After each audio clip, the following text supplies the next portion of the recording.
আসসালামু আলাইকুম। এই মুহূর্তে যারা আমাদেরকে দেখছেন আপনাদের প্রত্যেককে সুস্বাগত জানাই।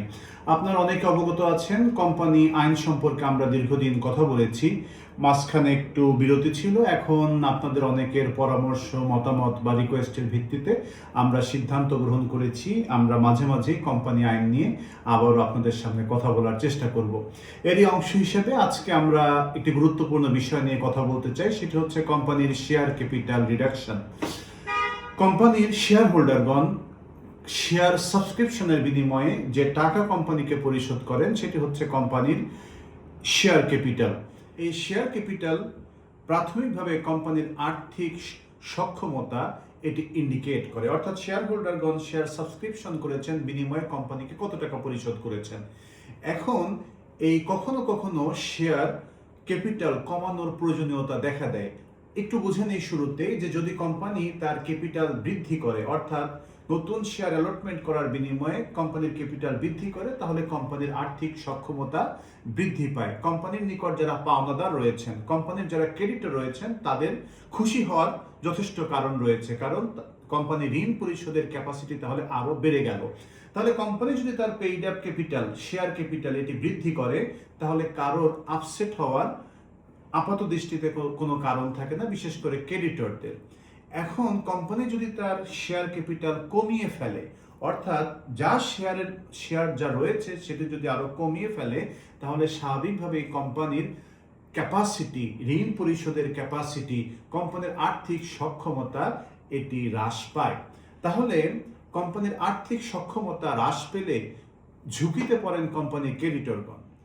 কোম্পানি আইনের সেকশন 59-এ কতগুলো পদ্ধতি বলা আছে। সেখানে বলা আছে একটি কোম্পানি যে কোনোভাবে তার ক্যাপিটাল কমাতে পারে, যে কোনোভাবে। সেখানে ইনক্লুডিং বলে বেশ কয়েকটি মেথড বলা আছে, কিন্তু এই মেথড যেগুলো বলা আছে এগুলো একেবারে এক্সস্টিভ নয়, অর্থাৎ এগুলোই চূড়ান্ত নয়। এর বাইরেও কোম্পানি অন্য পন্থায় ক্যাপিটাল রিডাকশনের চেষ্টা করতে পারে। তাহলে প্রথমত, একটি কোম্পানি যদি মনে করে তার যে ক্যাপিটাল হাতে রয়েছে এটি সারপ্লাস, অতিরিক্ত, উদ্বৃত্ত, এত টাকা কোম্পানির প্রয়োজনীয়তা নাই ক্যাপিটাল হিসাবে, কিংবা অর্থাৎ যে টাকা কোম্পানির হাতে রয়েছে এই টাকা এই মুহূর্তে প্রয়োজন নেই, কিংবা অদূর ভবিষ্যতেও এই টাকার প্রয়োজনীয়তা কোম্পানি অনুধাবন করছে না, সেক্ষেত্রে কোম্পানি তার শেয়ার হোল্ডারদেরকে আংশিক টাকা ফেরত দিয়ে ক্যাপিটাল কমিয়ে ফেলতে পারে। অর্থাৎ উদাহরণ দেই, ধরেন কোম্পানিতে 5 জন শেয়ার হোল্ডার রয়েছেন, প্রতি শেয়ার হোল্ডার 100 করে শেয়ার ধারণ করেন। কোম্পানি মনে করলেন এত টাকা দরকার নেই, আমাদের শেয়ার হোল্ডারদের 50% টাকা পরিশোধ করে দেব, ফেরত দিয়ে দেব, বিনিময়ে তাদের শেয়ার 50% আমরা কমিয়ে ফেলবো।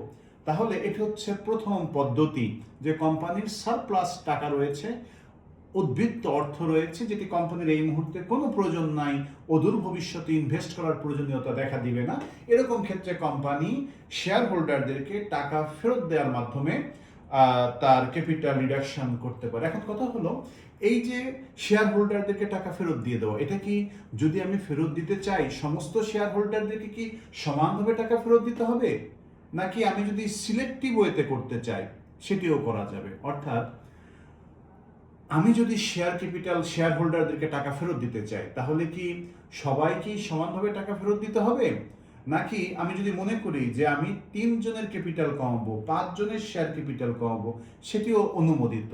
তো এটির বিষয়ে বক্তব্য হচ্ছে যে কোম্পানি যদি চায়, আদালত যদি অনুমোদন করেন, তাহলে কোম্পানি চাইলে ইকুয়ালি সমস্ত শেয়ার হোল্ডারদের ক্যাপিটালও কমাতে পারেন টাকা ফেরত দেওয়ার মাধ্যমে, কিংবা সিলেক্টিভ রিডাকশনও করতে পারেন, অর্থাৎ বেছে বেছে 2 জন, 3 জন, 4 জন কিংবা 1 জন তাদের ক্যাপিটালও কোম্পানি কমাতে পারেন, যদি আইনের আওতার মধ্যে সেটি আসে। তাহলে সিলেক্টিভ ক্যাপিটাল রিডাকশন এটিও আইনে অনুমোদিত।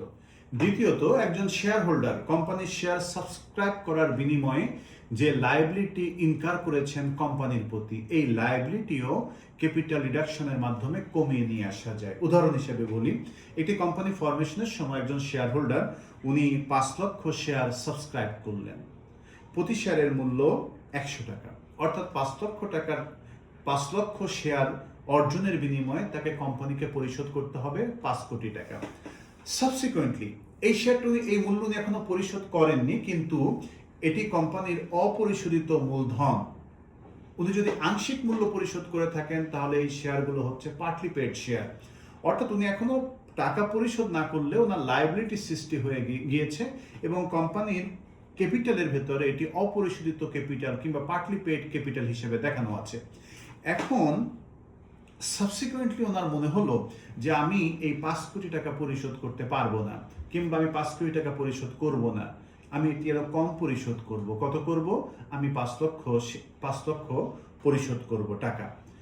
তখন এই যে এতগুলো শেয়ার উনি সাবস্ক্রাইব করেছেন, এই সাবস্ক্রাইব করার বিনিময়ে ওনার যে লায়াবিলিটি হয়েছে 5 কোটি টাকা পরিশোধ করার, এই লায়াবিলিটি কমিয়ে নিয়ে আসা যায় এইভাবে যে উনি যে 5 লক্ষ শেয়ার সাবস্ক্রাইব করেছেন সেই 5 লক্ষ শেয়ারকে 5,000 শেয়ারে নামিয়ে নিয়ে আসা হবে এবং সেক্ষেত্রে উনি 5 কোটি টাকা না দিয়ে 5 লক্ষ টাকা দিলেই। এখানে একটা বিষয় দেখা যায় যে অনেকে বলেন যে এই ক্যাপিটাল রিডাকশনের আবেদনে বলেন যে আমি কোম্পানি ফরমেশনের সময় বলেছিলাম যে আমি 500 শেয়ার অর্জন করব, কিন্তু যিনি আমার হয়ে কোম্পানি ফরমেশনের কাজটি করেছেন উনি ভুলে 2টা শূন্য বেশি দিয়ে ফেলেছেন। 500 শেয়ারের জায়গায় উনি 2টা শূন্য বেশি দিয়ে ফেলেছেন। সো এটি আসলে ক্লারিক্যাল মিস্টেক। আসলে তো আমি এত টাকার শেয়ার সাবস্ক্রাইব করতে চাইনি, সুতরাং যে 2টা শূন্য ক্লারিক্যাল মিস্টেকের কারণে বেশি হয়েছে সেই 2টা শূন্য ডিলিট করার জন্য উনি আদালতে আসেন। বিষয়টি আসলে এভাবে ক্লারিক্যাল মিস্টেক না বলে বরং যেটি একেবারে বাস্তব সেটি হলো উনি বেশি শেয়ার সাবস্ক্রাইব করেছেন এবং ওনার বেশি শেয়ারের মূল্য পরিশোধ করার লায়াবিলিটি সৃষ্টি হয়েছে। এখন উনি বলতে পারেন আমি এত টাকা পরিশোধ করতে পারবো না, এত লায়াবিলিটি পরিশোধ করতে পারবো না, আমি আরো কম টাকা পরিশোধ করব, কিন্তু আমার শেয়ারের সংখ্যা প্রপোর্শনালি কমিয়ে নিয়ে আসা হোক। তাহলে এরকম যদি উনি আবেদনে লেখেন তাহলে এটি হচ্ছে প্রকৃত অবস্থা। কিন্তু এই যে একটি গল্প ফ্যাক্টস বর্ণনা করা এইভাবে যে আমার 2টা শূন্য বেশি পড়েছে, 2টা ক্লারিক্যাল মিস্টেক হয়েছে, আমার কাছে মনে হয় এর কোনো সত্যিকার অর্থে প্রয়োজনীয়তা নেই। বরং যেটি একেবারে অধিকাংশ ক্ষেত্রে বাস্তব সেটি হলো উনি বেশি শেয়ার সাবস্ক্রাইব করবেন বলে ভেবেছিলেন, সাবসিকুয়েন্টলি উনি মনে করেছেন আমি এত টাকা এই মুহূর্তে বিনিয়োগ করব না, তাই উনি সাবসিকুয়েন্টলি কম টাকা দিতে চাচ্ছেন, প্রপোর্শনালি তার শেয়ার কমিয়ে নিয়ে আসা হবে, এটি আইনে অনুমোদিত। তো সেক্ষেত্রে আমার 2টি শূন্য বেশি পড়েছে ক্লারিক্যাল মিস্টেক, এই ফ্যাক্টস বর্ণনা করার কোনো যৌক্তিক কারণ নেই। তাহলে আমরা 2টি পন্থা নিয়ে কথা বললাম। প্রথমত একটা হচ্ছে শেয়ার হোল্ডারদেরকে টাকা ফেরত দিয়ে দেওয়া সারপ্লাস মানি, দ্বিতীয়ত বললাম শেয়ার হোল্ডারগণ যে লায়াবিলিটি অর্জন করেছেন সেই লায়াবিলিটি কমানোর জন্য ক্যাপিটাল রিডাকশন করা যায়। এবার আরেকটি বিষয় বলি, তৃতীয়ত, যখন কোম্পানি এরকম আর্থিক লসের শিকার হয়, একেবারে পার্মানেন্ট নেচার, স্থায়ী প্রকৃতির লস, অর্থাৎ এমন একটি লস করেছে কোম্পানি যেটি কোম্পানির পরিচালকগণ মনে করছেন, শেয়ার হোল্ডারগণ মনে করছেন যে এটি স্থায়ী প্রকৃতির এবং অদূর ভবিষ্যতে এই লসটি আর রিকভার করা সম্ভব হবে না। এখন ধরেন কোম্পানির ইস্যুকৃত শেয়ারের ফেস ভ্যালু হচ্ছে 10 লক্ষ টাকা, কোম্পানির ইস্যুকৃত শেয়ারের ফেস ভ্যালু 10 লক্ষ টাকা, কিন্তু এমন লস কোম্পানি করেছে যে তার টোটাল অ্যাসেটের মূল্য 5 লক্ষ টাকা এসে ঠেকেছে। তখন এই শেয়ারের সাথে শেয়ারের ফেস ভ্যালুর সাথে অ্যাকচুয়াল অবস্থা সামঞ্জস্য করার জন্য কোম্পানি তার ক্যাপিটাল কমিয়ে নিয়ে আসতে পারে যেন তার অ্যাসেটের সাথে এটি সামঞ্জস্যপূর্ণ থাকে। এটিও, তবে এক্ষেত্রে কথা হচ্ছে লসটি পার্মানেন্ট নেচারের হতে হবে, স্থায়ী প্রকৃতির লস হতে পারে। এর বাইরেও কোম্পানি বিভিন্ন পন্থা অবলম্বন করতে পারে এই ক্যাপিটাল রিডাকশনের ক্ষেত্রে, কারণ আইনে বলা আছে যে কোনো পন্থায় ক্যাপিটাল রিডাকশন হতে পারে। এখন ক্যাপিটাল রিডাকশনের ক্ষেত্রে আইনে যে বেসিক শর্তগুলোর কথা বলা আছে, নাম্বার 1, কোম্পানির আর্টিকেলস অফ অ্যাসোসিয়েশনের মধ্যে কোম্পানি যে তার ক্যাপিটাল কমাতে পারবে এর অনুমোদন থাকতে হবে। যদি আর্টিকেলসের মধ্যে না থাকে তাহলে আগে আর্টিকেলস সংশোধন করতে হবে, এরপরে এই ক্যাপিটাল কমানোর উদ্যোগ গ্রহণ করতে হবে। তাহলে ফার্স্ট অফ অল আর্টিকেলসের অনুমোদন থাকতে হবে। সেকেন্ডলি, কোম্পানি স্পেশাল রেজুলেশনের মাধ্যমে এই ক্যাপিটাল কমানো শেয়ার হোল্ডারদের কাছ থেকে অনুমোদন নিতে হবে। অর্থাৎ এই স্পেশাল রেজুলেশন গ্রহণ করার জন্য কোম্পানির সকল শেয়ার হোল্ডারদেরকে নোটিশ দিতে হয়, 21 দিনের ক্লিয়ার নোটিশ। এই নোটিশের 21 দিন নিয়েও বিভিন্ন ঝামেলা দেখা যায়। যেমন অনেকেই যেদিন নোটিশ ইস্যু করেন আর যেদিন মিটিং করেন 2 দিন, এই যেদিন নোটিশ ইস্যু করেন আর যেদিন মিটিং করেন সব মিলিয়ে 21 দিন হয়। বিষয়টি কিন্তু এমন নয়। যেদিন নোটিশ ইস্যু করবে 21 দিন গণনা হতে ওই দিনটি বাদ যাবে, আর যেদিন মিটিং হবে ওই দিনটিও 21 দিন গণনা হতে বাদ যাবে, অর্থাৎ ক্লিয়ার 21 ডেজ থাকতে হবে। তাহলে একটি স্পেশাল রেজুলেশন গ্রহণের জন্য আগে 21 দিনের নোটিশ দিতে হবে কোম্পানির সকল শেয়ার হোল্ডারদেরকে। নোটিশে এজেন্ডা সুস্পষ্টভাবে থাকতে হবে। নোটিশে মিটিং এর সময়, তারিখ, ভেন্যু, এজেন্ডা ক্লিয়ারলি বর্ণনা করতে হবে। আর এরপরে মিটিং এ কোরাম থাকতে হবে। আর কোরাম থাকার পর উপস্থিত সদস্যদের 3/4 মেজরিটিতে রেজুলেশনটি অনুমোদিত হতে হবে। তাহলে এটা হচ্ছে স্পেশাল রেজুলেশন। এখন কথা হচ্ছে, যেই জায়গাটি নিয়ে কেউ কথা সচরাচর বলে না, সেটি হচ্ছে আদালতেও যখন আমরা যাই, আদালতে স্পেশাল রেজুলেশনটি দেখতে চান, কিন্তু সেই স্পেশাল রেজুলেশনের পেছনে আবার আরেকটি মিটিং থাকে যেটি নিয়ে কথা বলা হয় না। সেটি হচ্ছে স্পেশাল রেজুলেশন গ্রহণ করার জন্য যে মিটিংটি করতে হয় শেয়ার হোল্ডারদের, এক্সট্রাঅর্ডিনারি জেনারেল মিটিং। এই এক্সট্রাঅর্ডিনারি জেনারেল মিটিং কল করতে পারে কে? বোর্ড কল করতে পারে। বোর্ড কল করতে পারে, অথবা রিকুইজিশনের মাধ্যমে শেয়ার হোল্ডারগণ মিটিং কল করাতে পারেন। তাহলে বোর্ড যদি কল করে, সেক্ষেত্রে আগে একটি বোর্ড মিটিং হতে হবে। আগে বোর্ড মিটিং হয়ে সেই বোর্ড মিটিংয়ে এজেন্ডা সহ ডিসিশন হবে। এই এজেন্ডা বাস্তবায়নের জন্য একটি এক্সট্রাঅর্ডিনারি মিটিং কল করা হোক। আগে বোর্ড মিটিংয়ে ডিসিশন হবে, এরপরে বোর্ড মিটিংয়ে একজনকে অথরাইজ করা হবে। সাধারণত কোম্পানির সেক্রেটারিকে অথরাইজ করা হয়, সাধারণত কোম্পানির সেক্রেটারিকে কিংবা কোনো ডিরেক্টরকে, যে কাউকে অথরাইজ করা হতে পারে। তাহলে বোর্ড মিটিংয়ে একজনকে অথরাইজ করা হবে যে তুমি আমাদের পক্ষে, বোর্ডের পক্ষে একটি মিটিং কল করো, এক্সট্রাঅর্ডিনারি জেনারেল মিটিং। এই জন্য আপনি দেখবেন যে মিটিংয়ে লেখা থাকে কোম্পানির সেক্রেটারি মিটিং, এক্সট্রাঅর্ডিনারি মিটিং এর নোটিশে আপনি দেখবেন কোম্পানির সেক্রেটারি সচরাচর সাইন করেন, কিন্তু সেখানে লেখা থাকে by order of the board. অর্থাৎ কোম্পানির সেক্রেটারি যে মিটিংটি কল করছেন, এটি উনি বোর্ড কর্তৃক আদিষ্ট হয়ে করছেন। তার মানে হচ্ছে পেছনে একটি বোর্ড মিটিং আছে, আগে বোর্ড মিটিং হয়েছে, বোর্ড মিটিং এ ডিসিশন হয়েছে যে একটি জেনারেল মিটিং কল করা হবে, এবং এই জন্য এই কোম্পানির সেক্রেটারিকে অথরাইজ করা হয়েছে। এই বিং অথরাইজড কোম্পানির সেক্রেটারি এক্সট্রাঅর্ডিনারি মিটিং কল করছেন, যেই মিটিং এ স্পেশাল রেজুলেশন গ্রহণ করা হবে। তাহলে আদালত আমাদের কাছে যদিও এই স্পেশাল রেজুলেশনটি দেখতে চান, কিন্তু এর পেছনে কিন্তু আরো একটি বোর্ড মিটিং রয়েছে। এরপরে আদালতের কনফার্মেশনের জন্য আপনাকে যেতে হবে আন্ডার সেকশন 59 and 60। আদালতের কাছে বিবেচ্য বিষয় যেগুলো হয়, ফার্স্ট অফ অল যেটা আমি বললাম, আর্টিকেলস এর মধ্যে অনুমোদন রয়েছে কিনা, প্রপারলি স্পেশাল রেজুলেশন গ্রহণ করা হয়েছে কিনা, সমস্ত শেয়ার হোল্ডারদেরকে সাফিসিয়েন্ট নোটিশ দেওয়া হয়েছিল কিনা, এগুলো আদালত দেখেন। এখন কথা হচ্ছে, আপনি কাদেরকে এই ম্যাটারে পার্টি করবেন। নাম্বার 1, একেবারে আপনার রেসপন্ডেন্ট তো আরজেসি, কারণ আরজেসি রেকর্ড করবে, তাকে আপনাকে রেসপন্ডেন্ট রাখতেই হচ্ছে। এর বাইরে ক্যাপিটাল রিডাকশনের ফলে যারা যারা এফেক্টেড, তারাই পার্টি হয়। কে কে এফেক্টেড? ফার্স্ট অফ অল, যদি কোম্পানির কোনো ঋণ থেকে থাকে, লোন থেকে থাকে, কোনো ব্যাংক বা ফাইন্যান্সিয়াল ইনস্টিটিউশনের কাছে লায়াবিলিটি থেকে থাকে, ক্যাপিটাল রিডাকশনের ফলে তারা প্রথম এফেক্টেড হওয়ার ঝুঁকিতে পড়ে যান।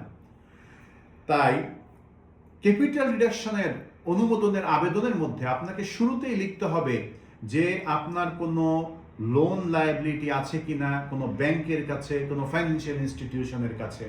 যদি থাকে, তাদেরকে আপনাকে রেসপন্ডেন্ট বা বিবাদী হিসেবে পক্ষভুক্ত করতে হবে।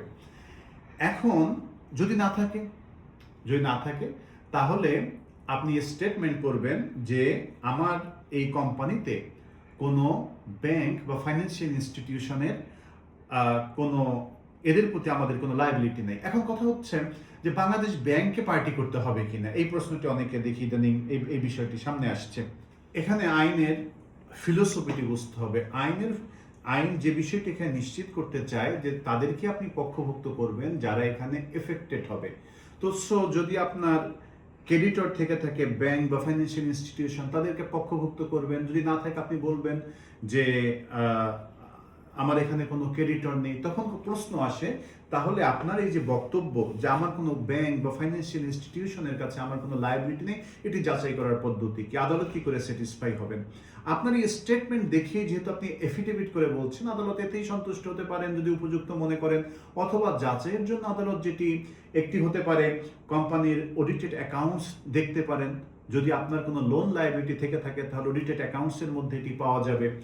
আবার আবার যদি অডিটেড অ্যাকাউন্টসের বাইরেও আরও ফার্দার চেক করার প্রয়োজনীয়তা মনে করেন, সেক্ষেত্রে আরজিএসসি থেকে রেকর্ড কল করে সেখানে দেখতে পারেন যে এই কোম্পানির বিপরীতে কোনো চার্জ ক্রিয়েট করা আছে কিনা। অর্থাৎ যদি কোনো কোম্পানি লোন গ্রহণ করে থাকে কোনো ব্যাংক বা ফাইন্যান্সিয়াল ইনস্টিটিউশন থেকে, সেক্ষেত্রে আরজিএসসিতে এটি আরজিএসসিকে অবগত করে রাখা হয় একটি নির্দিষ্ট ফর্মে, যেন এটি পাবলিক নোটিশ হিসেবে কাজ করে। তাহলে সন্তুষ্ট হওয়ার জন্য যে আপনারই বক্তব্য যে আমার কোনো ব্যাংকের নিকট পাওনা নেই, আমি দায়বদ্ধ নয়, ঋণগ্রস্ত নয়, এটি যাচাই করার জন্য এই দুটি পদ্ধতিতেই আমার মনে হয় যাচাই করে নেওয়া সম্ভব। এরপরে প্রশ্ন আসে যে আমি যে সমস্ত ব্যাংকে টাকা জমা রেখেছি তাদেরকে পক্ষভুক্ত করতে হবে কিনা। তো আমি যে সমস্ত ব্যাংকের নিকট টাকা জমা রেখেছি আমি তো তাদের ডিপোজিটর ক্রেডিটর, ওই ব্যাংকের জন্য আমি ডিপোজিটর ক্রেডিটর। সেক্ষেত্রে আমার ক্যাপিটাল রিডাকশনের ফলে ওই ব্যাংকের, যে ব্যাংকে আমি টাকা রেখেছি, তাদের ক্ষতিগ্রস্ত হওয়ার, সংক্ষুব্ধ হওয়ার কোনো লজিক আমরা দেখতে পাই না। সেক্ষেত্রে তাকে পক্ষভুক্ত করার কোনো জাস্টিফিকেশন খুঁজে পাওয়া কঠিন। ক্যাপিটাল রিডাকশনের আবেদন উপস্থাপিত হলে আদালত যদি প্রাথমিকভাবে সন্তুষ্ট হন যে আইনের বেসিক রিকোয়ারমেন্টসগুলো আপনি ফুলফিল করেছেন, সেক্ষেত্রে আবেদনটি এডমিট করে পত্রিকায় নোটিশ প্রকাশের জন্য নির্দেশ দিতে পারেন। তবে সেক্ষেত্রে আবেদনকারীকে, যদি তিনি মনে করেন যে এই আবেদন উপস্থাপনের ফলে কারো ক্ষতিগ্রস্ত হওয়ার কোনো ঝুঁকি নেই, সেক্ষেত্রে উনি আদালতের নিকট শুরুতে আবেদন করতে পারেন যে কোম্পানির নামের শেষে অ্যান্ড রিডিউসড এই শব্দটি লেখার যে বাধ্যবাধকতা আইন তৈরি করেছে তাকে যেন এই বাধ্যবাধকতা থেকে অব্যাহতি দেওয়া হয়। এটি যদি উনি আবেদনে উল্লেখ করেন এবং আদালত যদি এটি মঞ্জুর করেন, তাহলে সেক্ষেত্রে অ্যান্ড রিডিউসড এই শব্দটি তাকে লিখতে হবে না, আদারওয়াইজ তাকে আদালতে এডমিশনের পরে এই কথাটুকু লিখতে হবে। এরপরে পত্রিকায় আপনি নোটিশ প্রকাশ করলেন regarding presentation of this application, এটি আদালতে সাবসিকুয়েন্টলি নির্দিষ্ট সময়ের মধ্যে আপনি কমপ্লায়েন্স আকারে জমা দিলেন, আদালত গ্রহণ করে শুনানির জন্য ফিক্স করতে পারেন। এরপরে শুনানিতে যদি কোনো ক্রেডিটরদের আপত্তি থেকে থাকে, আদালত ক্রেডিটরদের আপত্তি শুনবেন। আর যদি ক্রেডিটরদের আপত্তি না থাকে কিংবা তাদের নিকট যদি এটি প্রিজুডিশিয়াল মনে না হয়, সেক্ষেত্রে আদালত এটি মঞ্জুর করার দিকে অগ্রসর হতে পারেন। একই সাথে যদি আদালত এই ক্যাপিটাল রিডাকশনটি মঞ্জুর করে দেন,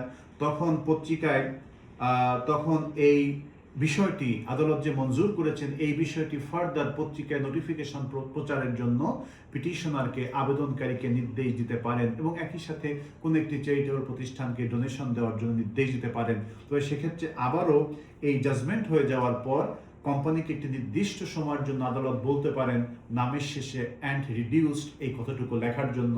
তবে আপনি যদি আদালতের নিকটে আবেদন করেন আপনাকে এইটুকু লেখা থেকে আবার অব্যাহতি দেওয়ার জন্য, আদালত চাইলে সেখান থেকে আপনাকে অব্যাহতি দিতে পারেন। তাহলে এটি হলো মূলত কোম্পানির ক্যাপিটাল রিডাকশন নিয়ে একেবারে বেসিক আলোচনা।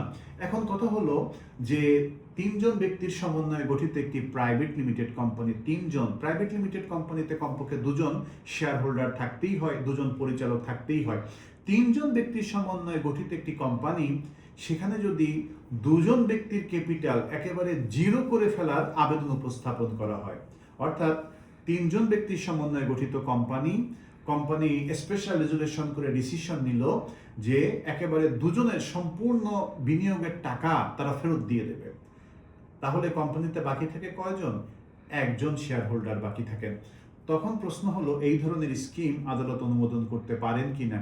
এটি একটি সিলেক্টিভ রিডাকশন, আদালত সিলেক্টিভ রিডাকশন অনুমোদন করতে পারেন। সম্প্রতি সময় এরকম একটি ম্যাটারে আদালত যেটি করেছিলেন সেটি হচ্ছে যে স্কিম অনুমোদন, এই ক্যাপিটাল রিডাকশনের আবেদন অনুমোদন করেছেন এবং এই সাময়িক সময়ের জন্য একজন ইন্ডিপেন্ডেন্ট ডিরেক্টর বা কোর্ট অ্যাপয়েন্টেড ডিরেক্টর নিয়োগ করে দিয়েছিলেন এই কোম্পানিতে, যিনি এক্সিস্টিং ডিরেক্টরের সাথে বসে নতুন কোনো ব্যক্তির নিকটে শেয়ার অ্যালটমেন্ট দিয়ে কোম্পানির যে মিনিমাম দুজন শেয়ার হোল্ডার লাগবে এই রিকোয়ারমেন্টটি ফুলফিল করতে পারেন। তাহলে এই ছিল আমাদের কোম্পানির ক্যাপিটাল রিডাকশন নিয়ে একেবারে বেসিক আলোচনা। আমরা আগামীতে আবার চেষ্টা করব মাঝে মাঝে কোনো বিষয় নিয়ে আপনাদের সাথে কথা বলার জন্য। আপনারা সকলে ভালো থাকবেন, সকলের জন্যই শুভকামনা। আসসালামু আলাইকুম।